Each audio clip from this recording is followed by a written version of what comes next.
Hello and welcome back to Confabulation. My name is Carter with a K, and my pronouns are they, them.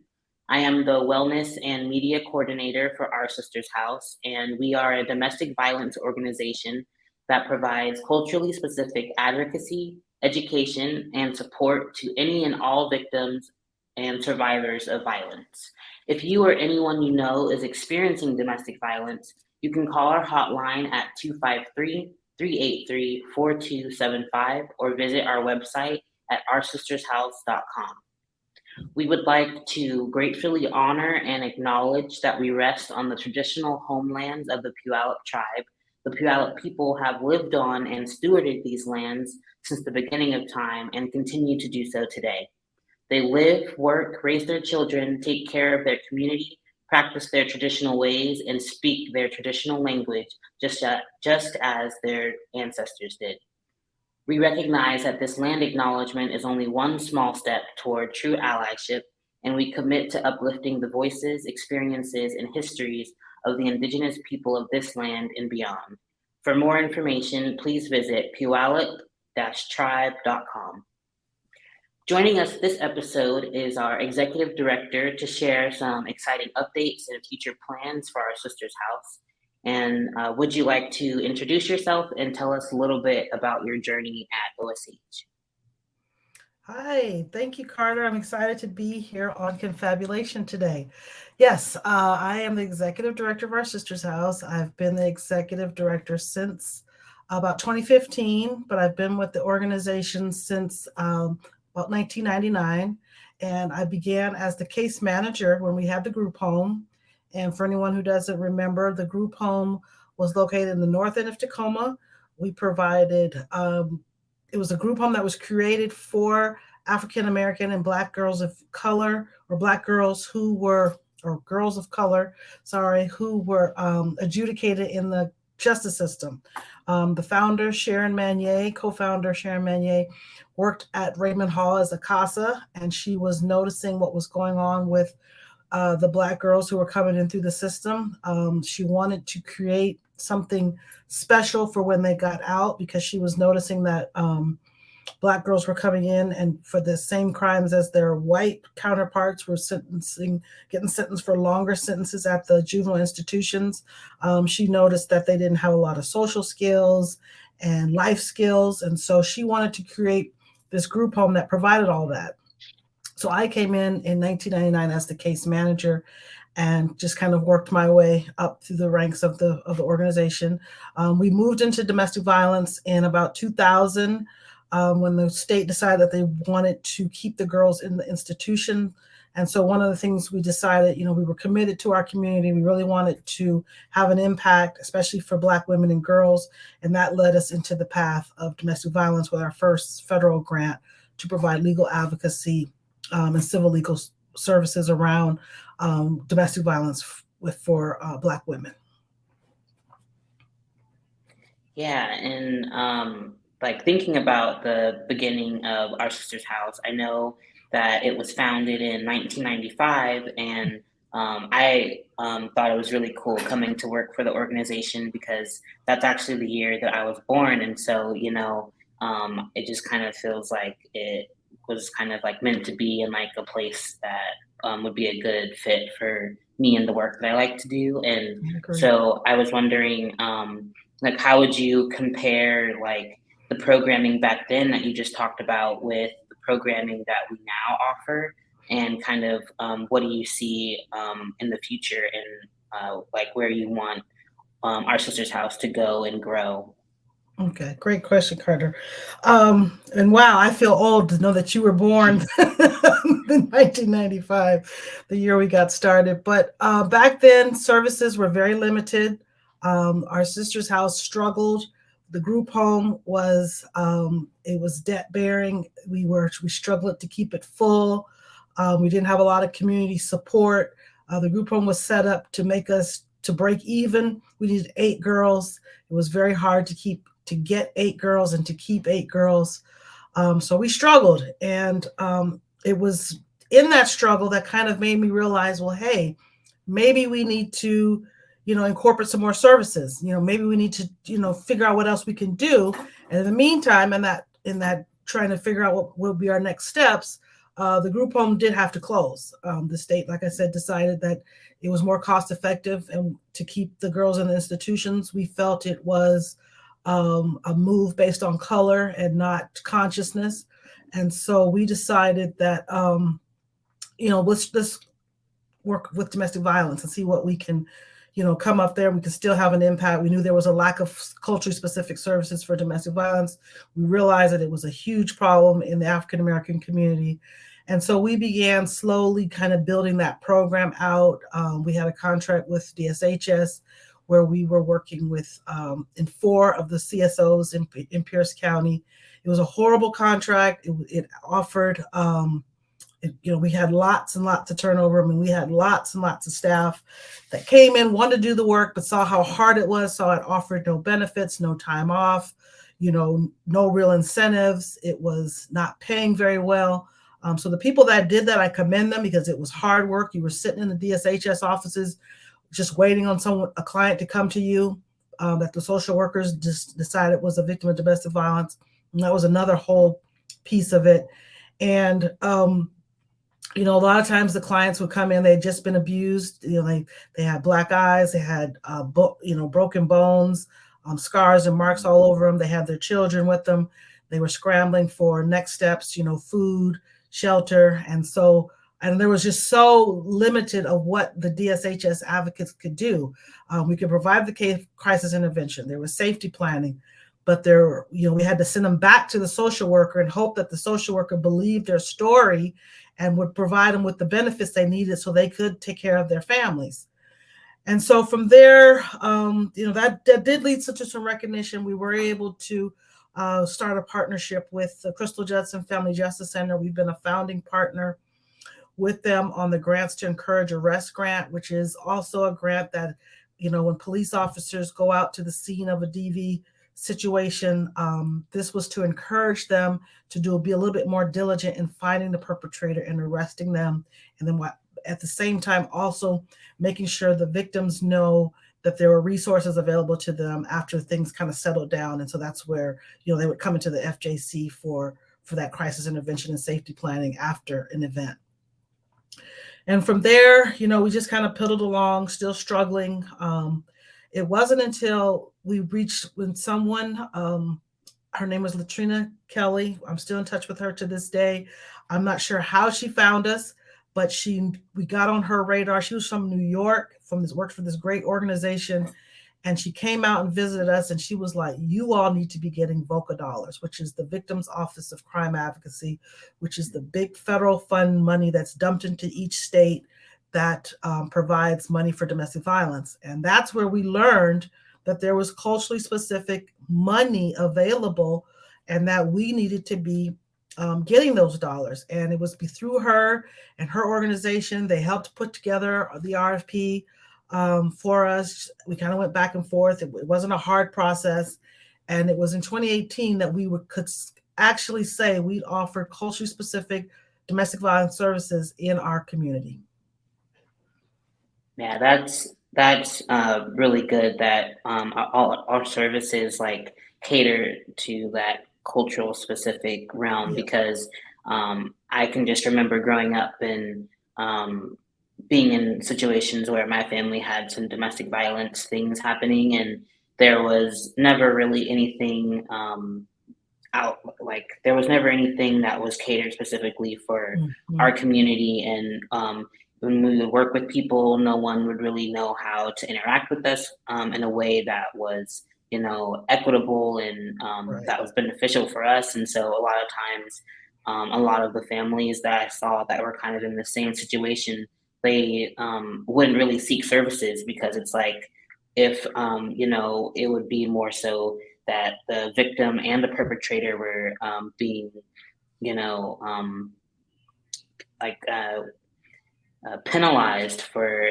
That's everything right. and getting kids taken away from the home, when winding up in foster care, which is like a whole other That's thing, right. especially when it comes to Black youth in the Black community. And so just being able to know that there is a site like that we cater towards that demographic, and like our community is really good, and I'm like excited for what we can do and accomplish in the future.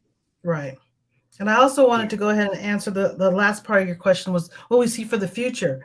Hmm. And because of the culturally specific services and starting to understand, what our actual needs are, because we could spend time focusing on those needs, we realize, there's healing that needs to take place. So there's services for mental health, there's life coaching, there's support group, there's text messaging counseling that we're now able to offer, and legal services. And it's through, being able to put those things in place that now we see sexual assault is a huge problem for our community as well. There's a lack of community or culturally specific services in this community for victims of sexual assault. So I really see the need for us to branch off and to become certified in sexual assault advocacy and providing culturally specific support groups, counseling, therapy, and wraparound services for that population as well.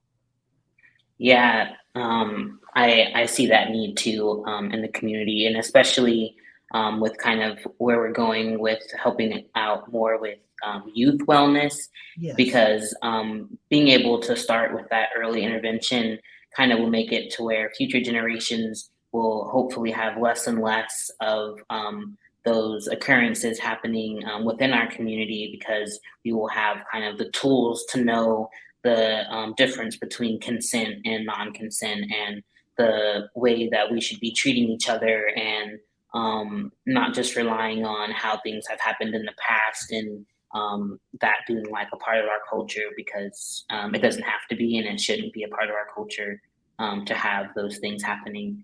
that's Um, exactly right. You're yeah. exactly spot on. Yes.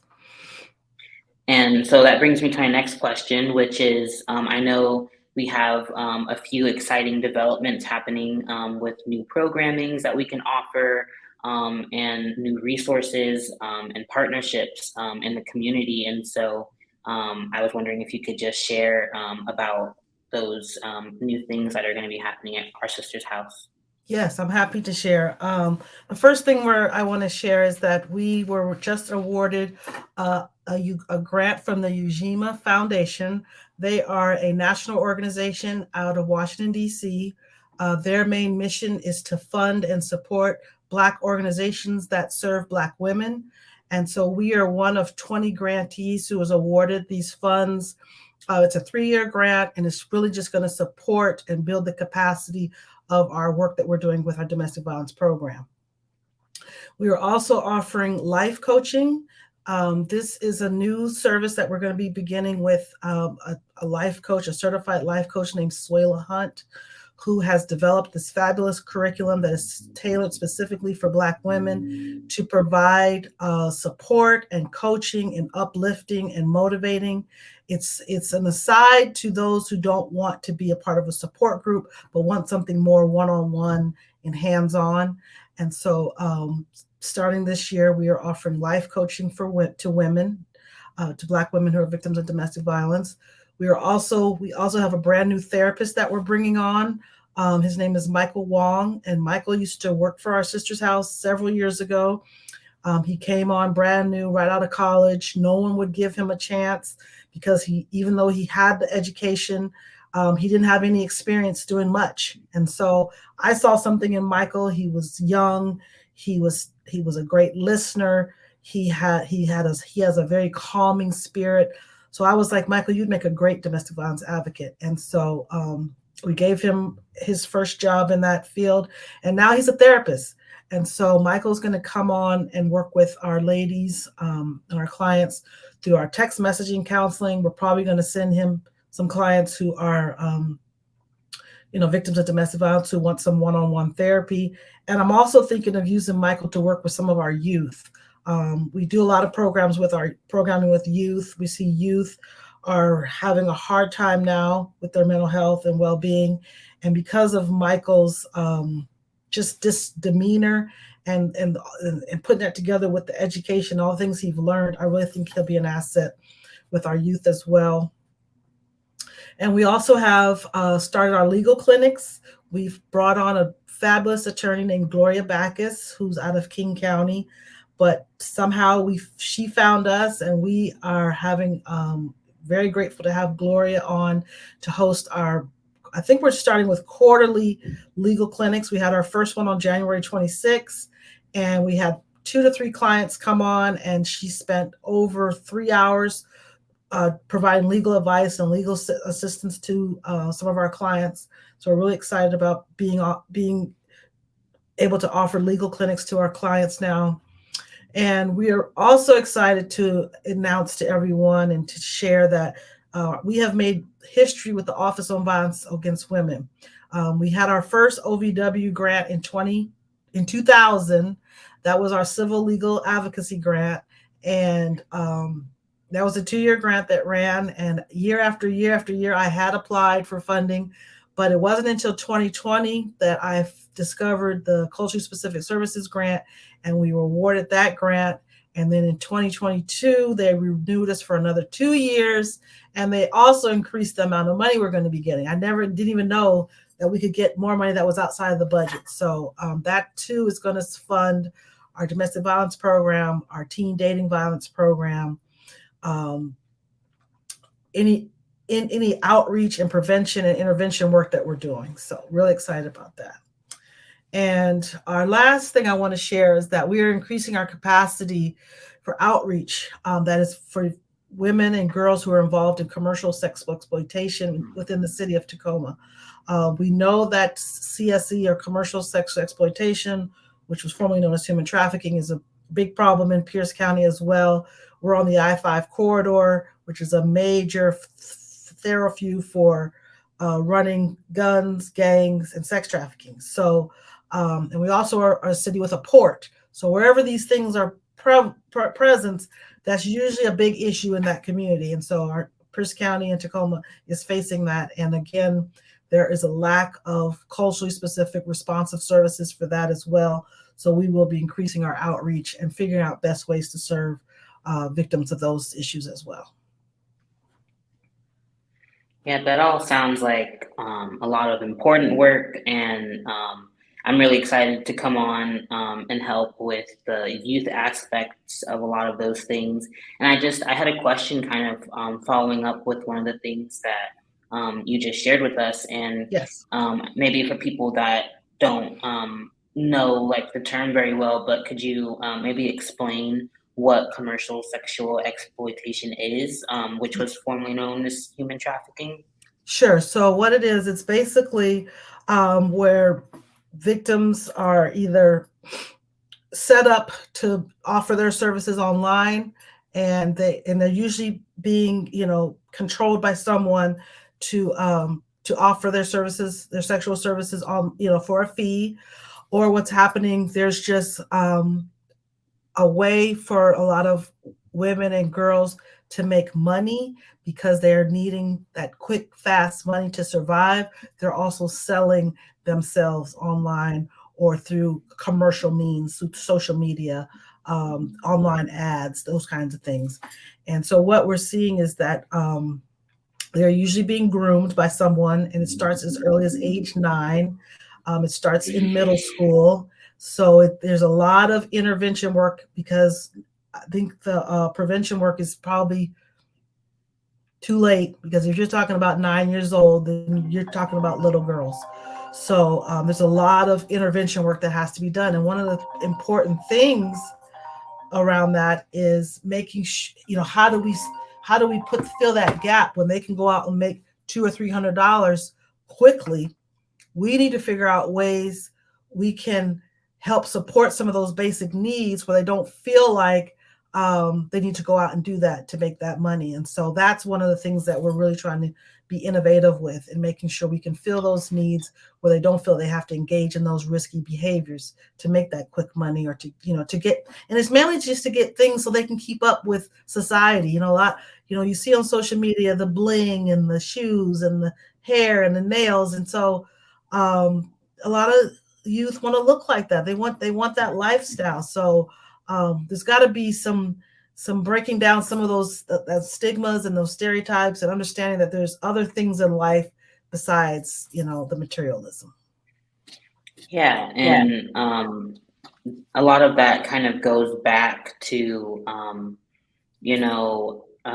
what we know in terms of the juvenile justice system and the criminal court system in general, of a lot of those things that are happening based on just purely needing to survive, being able to handle your basic needs, and that kind of turns into people getting in trouble for doing these things as opposed to being offered, resources that can help them be able to make different choices, or having the tools to be able to meet their needs without having to be exploited in these situations.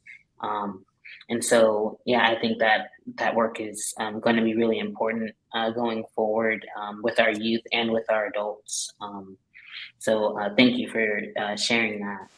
Um, and then, kind of one of the other new developments with our programming is kind of what I'm doing, and me coming on as the wellness and media coordinator. And so I'm going to be specifically working with youth and young adults all the way up and through the age of 30, and talking about like creating and consuming media as a way of healing, because we know that a lot of youth and young adults, especially since the pandemic, have used media like as their either their sole source of connection with others, or it's taking up like a pretty like a majority of the space. And so something that's really important is focusing on that media literacy piece, which is just being like understanding like the messages on social media or any other form of communication, and being able to make smart choices around your media presence, what you're getting engaged with, especially if it's age appropriate or not.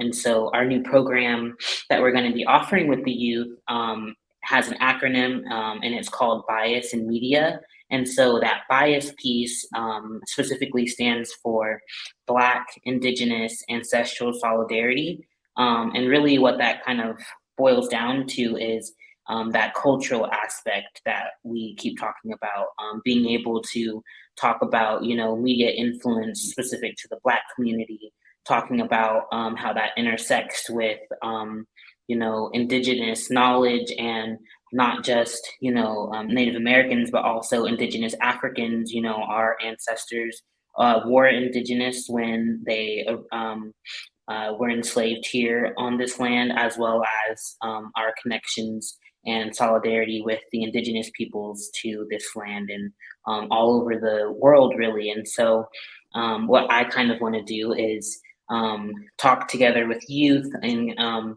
kind of use what we do together, like in terms of creating media, consuming media, and just having a discourse around how that relates to, the violence that we see in our community, the violence that is interpersonal with each other, and even just self-directed violence, and how we can kind of, focus on those positive aspects of our community, instead of only seeing, the negative aspects in media.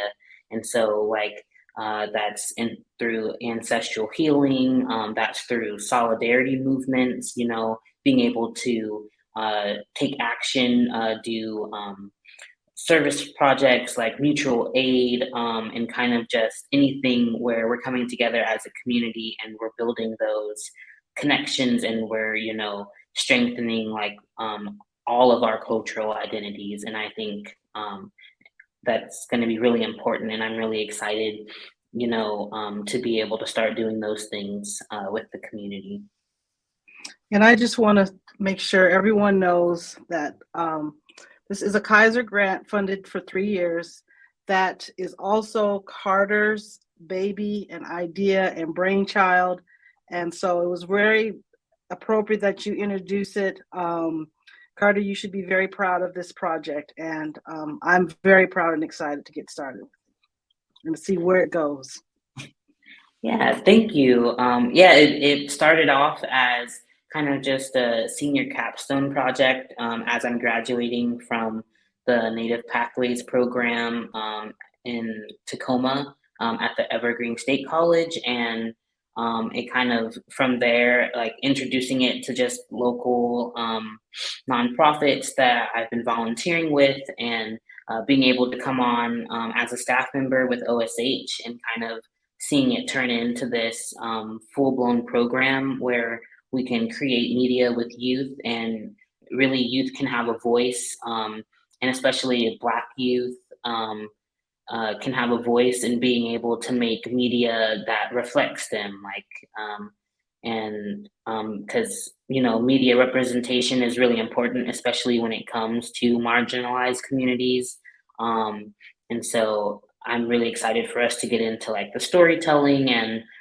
just all the ways that media can be positive and even working with youth to kind of lessen some of the negative aspects that can happen with media, especially when used as a way to exploit our youth.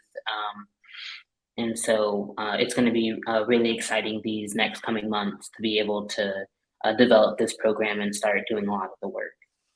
I agree. I agree. Yeah. And then, so this month, as we most of us know already, is Black History Month, and really, we know that Black History Month shouldn't just be focused on one month, but it should be kind of a year-round thing where everyone's learning about all the history because That's right. American history is Black history, That's like, right. and so. In honor of that, there's a couple of events happening around the city, and I'm sure there's a lot more that I'm not going to mention, but I'm just going to name a few that people can do some more research and maybe go to and attend and, start that process of building more community here in Tacoma and Pierce County. And so the Grand Cinema that is located here in Tacoma, Washington, all month on Fridays, they're doing Black film series. And so, and two of those showings are going to actually have like Black owned business pop up with food, drinks, music, community building. And those two films are Do the Right Thing, which is a Spike Lee film in its 30th anniversary, I believe. And that's going to be showing February 10th at 7:15. And then we have Mo Better Blues, and that's going to be showing February 24th from at 7:15. And then some other events that we have are Parable, which is a Black-owned bookstore, plant shop, record shop. They're going to be having a couple of events as well. Especially, there's going to be an open mic happening February 10th, and you can kind of find more information about that at parabletacoma.com. UPS, which is the University of Puget Sound, there's going to be kind of a discussion with Kyle T. Mays, who is, an Afro-Indigenous person. So they're both African American and, Native American, and they're going to be having a discussion on reparations and decolonization and kind of how those things intersect and also negate each other and just having like a discourse around those topics and ideas. And that's going to be February 9th at 6 p.m. And you can find information for this at piercecounty.gov. And so they're going to, there's an online version, so a Zoom, as well as being able to come in person. Metro Parks Tacoma, the Hilltop is going to be having a Healthy Kids and Family Carnival on February 11th from 11 to 3 p.m. and as well as a bunch of different events happening throughout the month. And you can also find information for this event at piercecountywashington.gov. So if you go there, there's a link that will take you to all the different events kind of happening in Pierce County, and you can read about them and see which ones interest you and your families, and just be able to come together and community build and access those resources this month. Excellent. Yeah, and so Kelly, do you have anything else that you would like to share with our viewers? Well, I'm really excited that Pierce County and the city of Tacoma has so many things going on for Black History Month. It is the shortest month of the year, so I'm hoping we all will get out and take part in what the community is trying to put together and make sure being intentional in learning and sharing our rich culture. And the last thing I want to say is I really appreciate everyone who works at our Sisters House and who's been involved in our programs, our board, our volunteers, our interns. I couldn't do any of this and don't think I would be nearly as far as we have come without the passion and the support and the hard work of everyone who's part of our Sisters House right now. So I just want to send a huge thank you and let everyone know how grateful I am for all that support. Yeah, and I would actually like to second that. My time this past month and a little more, kind of coming on to the Our Sisters House team and being able to see like a lot of the work in action. It's been really helpful to me because, previous to this, working hasn't really been that feasible with like being a person that kind of has experienced things within the mental health system and just, not really been given a chance to really succeed in a place. And so just kind of our Sisters House's stances on like, mental health being important and just worrying about like the wellness of the people doing that direct service work has been really helpful to me being able to, succeed in a place of work. And so I think I'm really grateful for you, Kelly, for really the team in general at Our Sisters House, and I'm excited to see kind of where we go in the future and how much more good work that we can do. Yeah. Thank you, Cara. And I really believe in taking care of people. I really do. You come in and you do your part. I want to do my part to really make sure I take care of everyone who works for us. So I just wanted to add that because people to me, they're valuable. There's value in people and you and everyone that has been a part of our Sisters House. And so for me to show that appreciation, I feel like I just need to take care of you. So best way I can. And yeah, and so starting this month, actually, we're Confabulation will be having episodes on Mondays and on Fridays, which is about a 50% increase. We want to kind of get more content out there, being able to talk about more topics, being able to reach more people. So if you have any friends, maybe show them the podcast. If you're interested in talking on the podcast, feel free to reach out to us on social media or go to our website and send us a message. We're always looking for people to partner with, for guests to come on to episodes.